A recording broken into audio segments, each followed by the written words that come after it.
So now today I am about to discuss about the unsupervised learning. Previously I had discussed the supervised learning, in which we have discussed the delta rule of learning, generalized gradient descent learning, and back propagation learning.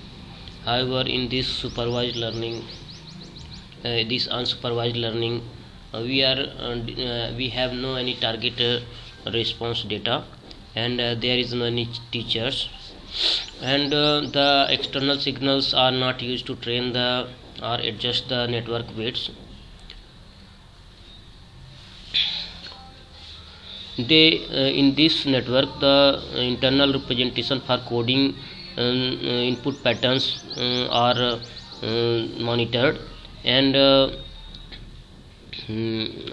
network responds to different input patterns with different which are coming at different parts of the network.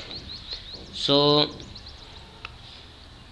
the network itself cannot ascertain about the correctness or incorrectness of the response. However, due to this problem, due to this unavailability of this information, some features or regularities or trends of the network are studied by the network, and based on that the system makes the adaptation to the these pattern change in these features, regularities or trends. So the even it is not possible to means network cannot define whether it is wrong or correct, but the network has some information on how to organize itself to respond to frequently occurring patterns. Suppose that some pattern is there, and it has some it should be some output there as for that pattern. Suppose that definite pattern has come, and previously the same pattern has come and the output was 1. Then in this condition also, the if the pattern is matching to the previous pattern, the output will be same. So unsupervised learning is suitable for data clustering and feature extraction, categorization of persistent features in signals, classifications and similarity measures. Here you can see the unsupervised learning, that target data here is not used, and only the output pattern is used. Output pattern from the individual neuron is used itself to train the weights, okay, and the input is also used. So here we have different types of learning rules, that is this is Hap's rule and coherence rule. So we first discuss the Hebbian rule. In Hebbian rule, we have this network. You can see in Hebbian rule, you can see here that the output is used itself after the activation function, and there is no any target data, so that the error can be used for that. Only we are using the output from the system. So this output is actually the activation as an activation function of the total net output from the neuron. So here the Hebbian rule says that the f net output from the neuron multiplied by a learning rate parameter and multiplied by a input vector. So the change in this jth change in the weight for ith neuron and with jth input is called the weight update. So weight update at jth input, and for connecting to the ith neuron is given by this. So xj xj can vary from 1 2 3 4 5 and up to n, and eta is the learning rate parameter, and oi is the total output of the system. So here you can see the net output of the system is the multiplication of, suppose this is xj, so I equal to j will vary from 1 to n, and I is because we are taking for first neuron in the output layer, first neuron in the output layer. So what will be the net output for I equal to 1? That will be here j1 and xj. So here I represents the neuron 1, neuron 2, neuron 3, output neuron 1, output neuron 2, output neuron 3, and xj represents the input 1, input 2, input 3. So j can vary from 1 to n, and I can also vary 1 to m, suppose m neurons are there in output. So here you see the example of a signum function. Here signum function, after signum function there is the output o. So here we take the example of suppose we have in first iteration we have the input initialization weight vector 1 minus 1 0 0.5. this is the column vector, and this is column vector of the input matrices inputs. Suppose at the iteration 1 this input is 1 minus 2 1.5, and this in iteration 2 this is 1 minus 0.5 minus 2 minus 1.5 and so on. So here you are given that the fnet with the activation function is the signum function minus 1 plus 1. So according to the Hebbian rule we will first calculate the net output for the first iteration, that is the input value at the first iteration and the weight vector at the first iteration. So you get the 3.0 here, the because the net output is greater than 0, so the output of the system after fnet after activation function will be plus 1. Now here you see that this learning rate parameter it equal to 1 plus into plus 1 into the input vector. So the weight change in the first iteration, change in the weight in first iteration is given by this equation. So the weight matrix which will be used for the second iteration is the weight matrix in the first iteration plus change of the weight matrix, okay, change in the weights. So here you can see that the output net output in the second iteration will be the weight vector in the second iteration into input in the second iteration. Now you see that here minus 0.5, so net output is minus 0.5. so after the activation function, because it is the signum function, so after activation function it will be minus 1. So now here the new weights of the system will be given by eta into fnet2 and x2. This is the input vector at second iteration, this is the fnet at the second iteration, and the weight update required in the second iteration. Here the eta equal to learning rate parameter. So now the weight vector for to be used in the third iteration will be given by the weight vector in the second iteration and plus the change in the weight vector after second iteration. Now the coherent learning. In coherent learning, the suppose that there are m number of neurons, and there are n number of inputs. So suppose out of any m number of neurons, mth neuron is giving the maximum output. So in Kohonen learning, the maximum output neuron is declared winner, and it has the capability of adjusting its inhibiting its competitors as well as exciting its neighbors. Means it inhibits the competitors, means only it will give the output, and remaining all the competitors will give the zero output.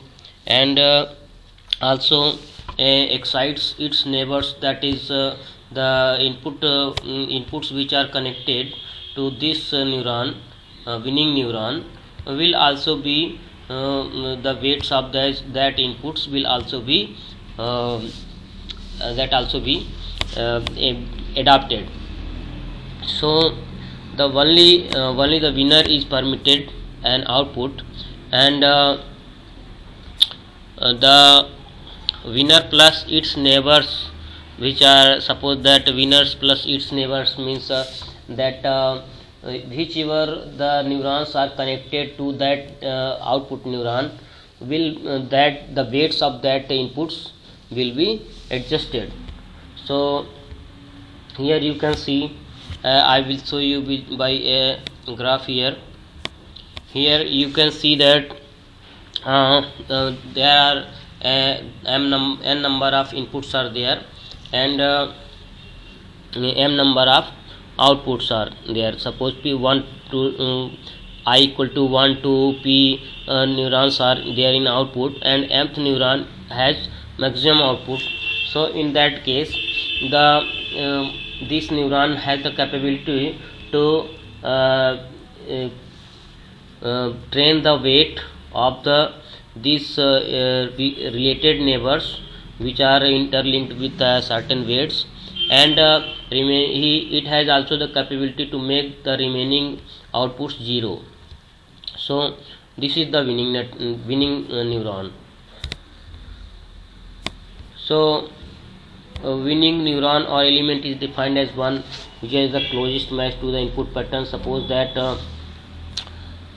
previously, and there are large number of patterns where of input were given to the system, and in some patterns this has the maximum output, in some patterns this was having the maximum output, and for some pattern it has. Certainly if a pattern matching to the pattern at which this output was maximum, again that pattern is given to this neuron, it will give the maximum output. Means it will be well acknowledged with the pattern of maximum output. So whenever that pattern again is presented front to the this mth neuron output will be maximum. So here there are different types of learnings based on the Kohonen learning. This is the competitive learning, self-organizing maps, and learning vector quantization. So I will discuss about the competitive learning first. What is happening here in competitive learning? There is input x. Input x is here you can see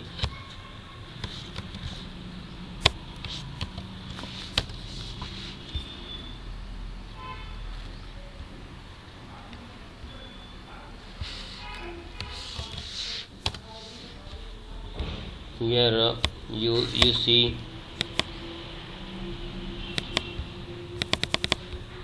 input x is this vector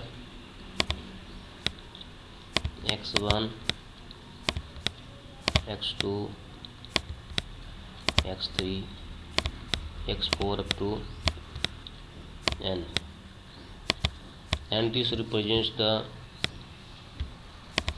also it can be represented by x J varies from 1 to up to n. So now you see that here the Wm, the output of neuron, mth neuron, the maximum is calculated. Suppose that here for neuron 1 this is W1 x, for neuron 2 this is W2 x, x is this, and W1 means W1 means W11 W1 2 W1 3 and so on. Okay, W1 n.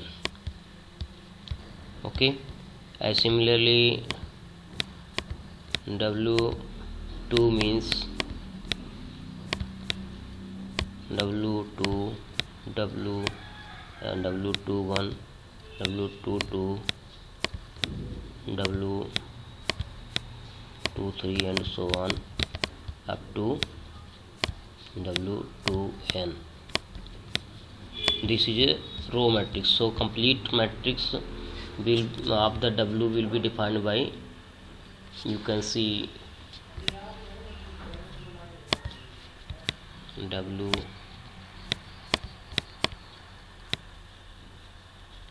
ij equal to W1 1 up to W1 n, and here you see W p neurons are there. Okay, p1, and this is W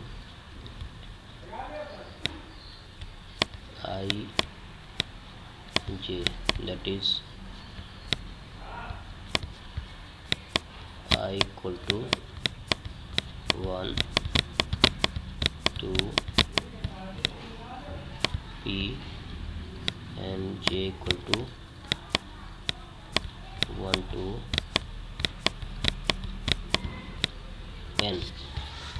So here what happens, W1x, W2x, W3x, okay, W3x, W4x, and in this way WPX.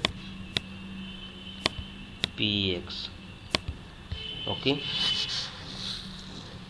WPX will be represented by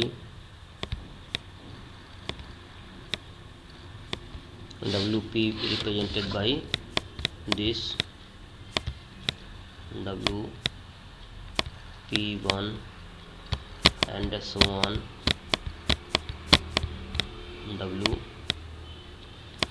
WPN. Okay, X has number of rows, this is n into 1, and this weight matrix has I number of rows into j, that also called the p number of rows equal to p into n, and this is matrix of one row into n.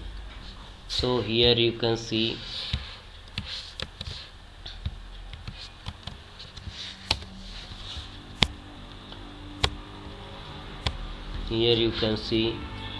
the output is any one of them. So here you see that output is winning neuron is, this is winning neuron output is maximum of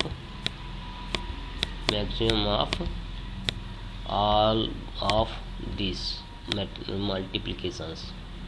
Okay, so this is the winning neuron output. Now the change in the weight matrix is given by alpha x minus omega m.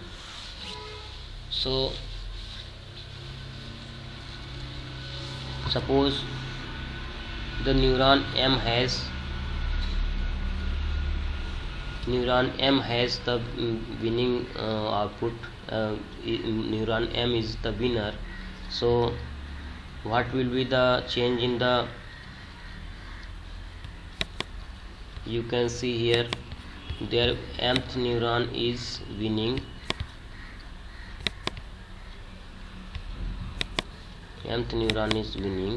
So what will happen here? You say this is neuron 1, okay, this is neuron 2, and this is neuron M. Suppose there are large number of inputs are there, x1, x2, x3, x1, x2, and this xn. So only this neuron is winning. Okay,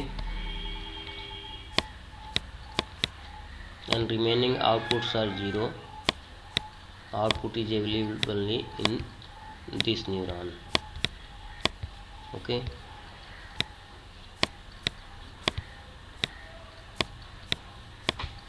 so what is happening here? The change in the weight matrix Wm will be represented by Wm1, M2, M3, and so on. Okay, so here you see that the change in del W M equal to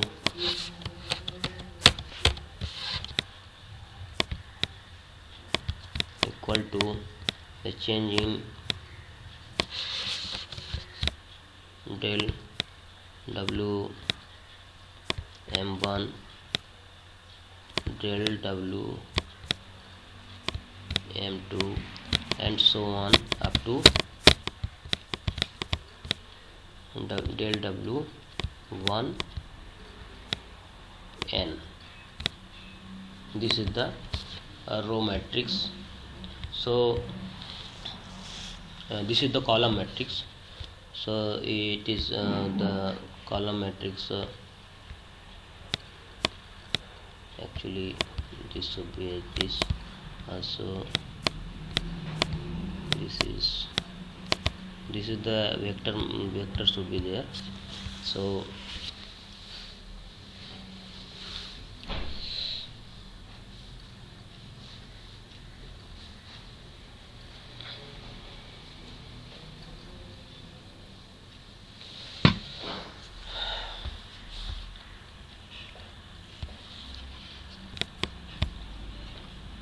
यहाँ पे इसका ये एक column vector है. Column vector is represented by del W M1, okay, del W M2, and so on, del W n for mth neuron. This is only for mth neuron. So what is happening after this? After this, the suppose jth neuron is represented by this. So what will happen here? For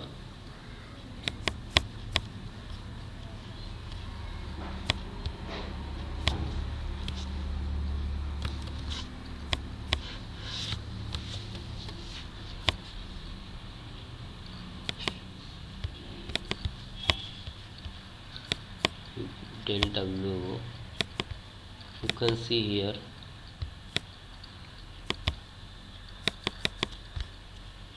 del W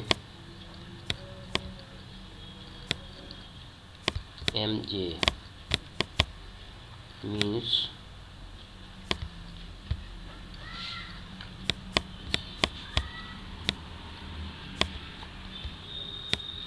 del w m1 up to here del w mn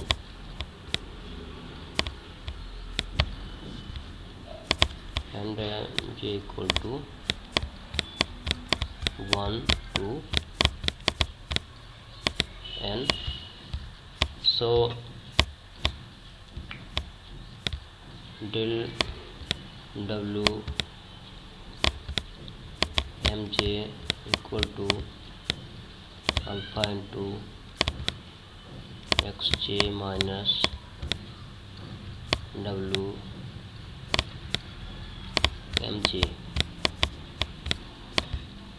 means the weights between jth input layer and mth winning neuron. Suppose here this is total, this is mth neuron, and this is wm1 wm2, this is wm3 4 and wmn.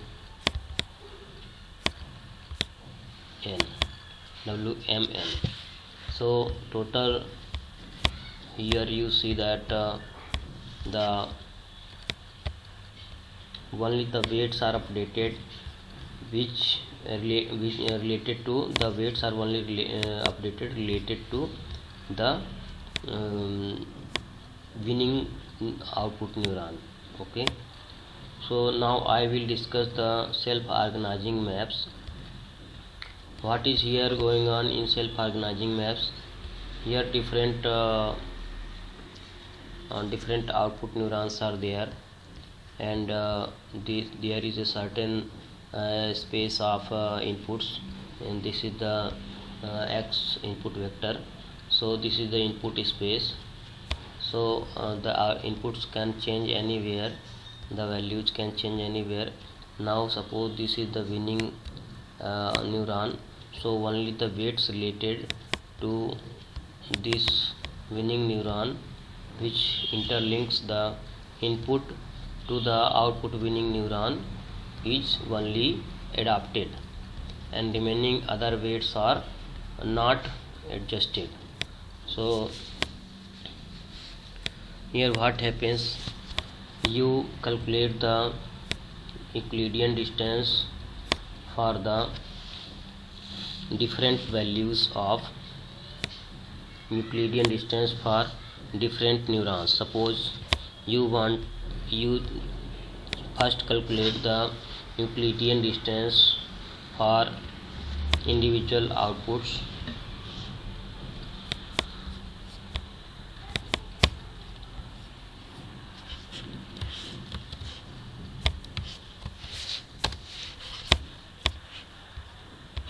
Suppose there is jth layer and jth input. So the Euclidean distance for ith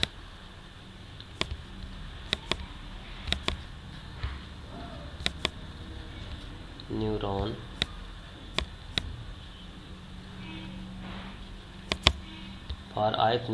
Euclidean distance is given by x minus w I.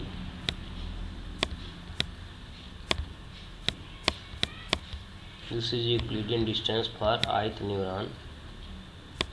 So what is happening here? This can also be termed as x minus wi j. Here we keep j and square. This is it can be said like this. So this is actually the sum of j minus w I j square and then under root. Okay, here the Euclidean distance for ith. Suppose that this is d I. Okay, now we have calculated the Euclidean distance for I equal to j equal to 1 to n, means we have calculated the Euclidean distance for this inputs 1 2 3, n number of inputs are there. This is called by j equal to 1 to n, and nth neuron or ith neuron, suppose ith neuron is winning neuron, then the Euclidean distance, suppose ith neuron, any of the I neurons are winning neurons. Suppose this is I equal to varying from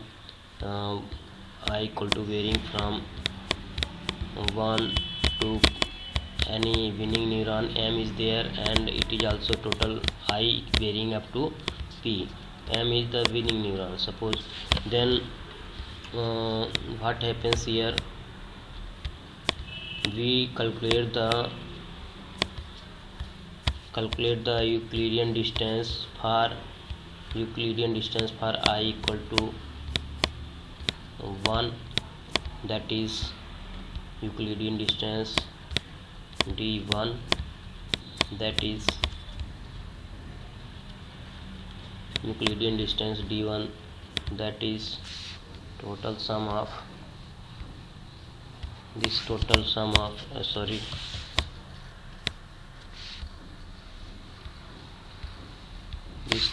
of x1 minus w11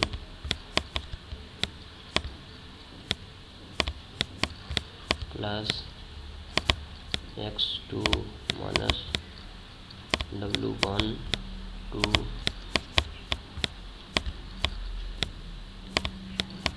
plus x3 minus w13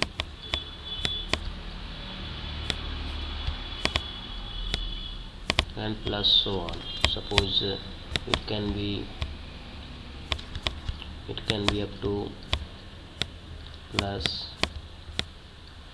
xn minus w1 n square.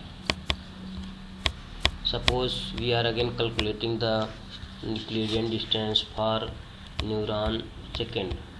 Suppose that this is the neuron second, I equal to, this is 1, this is I equal to 2, and for neuron second, this is the interlinks. So for neuron second, we calculate here the d2,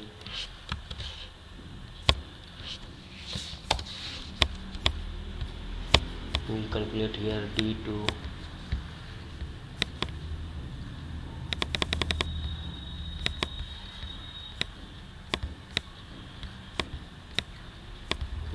equal to under root of d2 equal to under root of x1 minus w21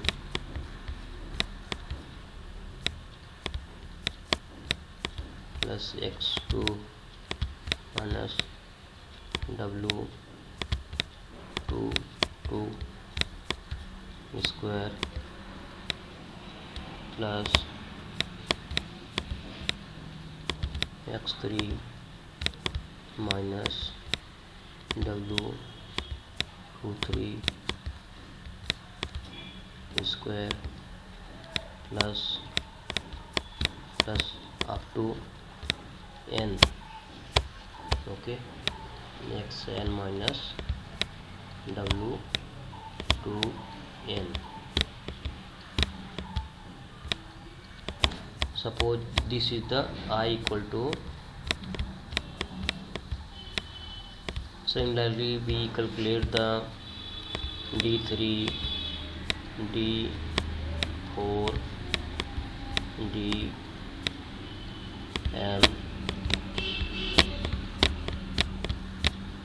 and dp, means the Euclidean distance for all the neurons are calculated. Okay, how these neurons distances are calculated, we have given this. Okay, so now what happens, suppose that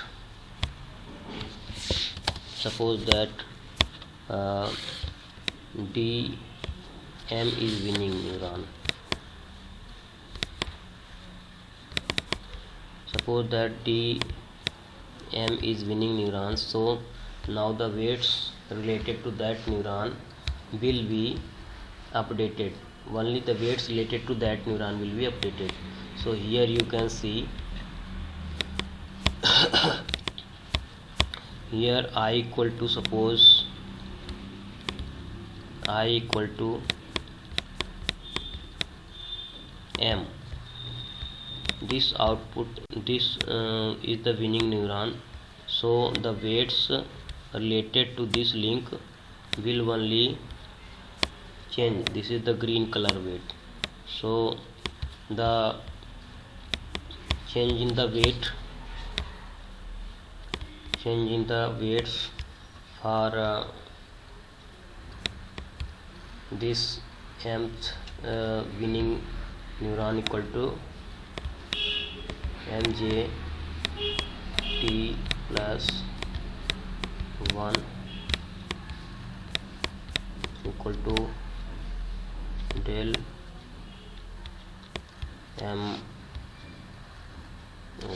del w mj t plus alpha into xj minus wm j t. Here you see, here it is nothing.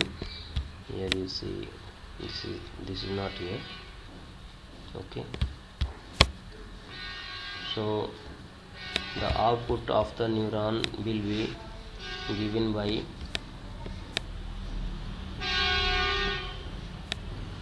here we are calculating the Euclidean distance.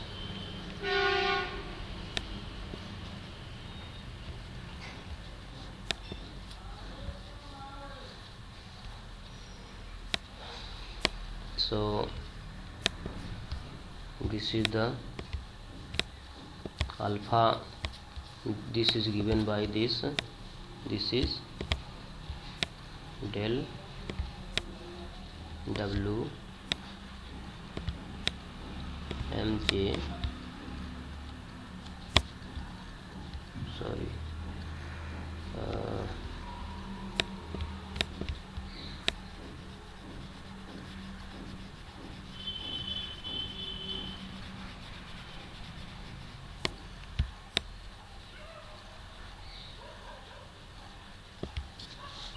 this is called the del w mj. Okay, so del w mj plus w mj t equal to called the new weight.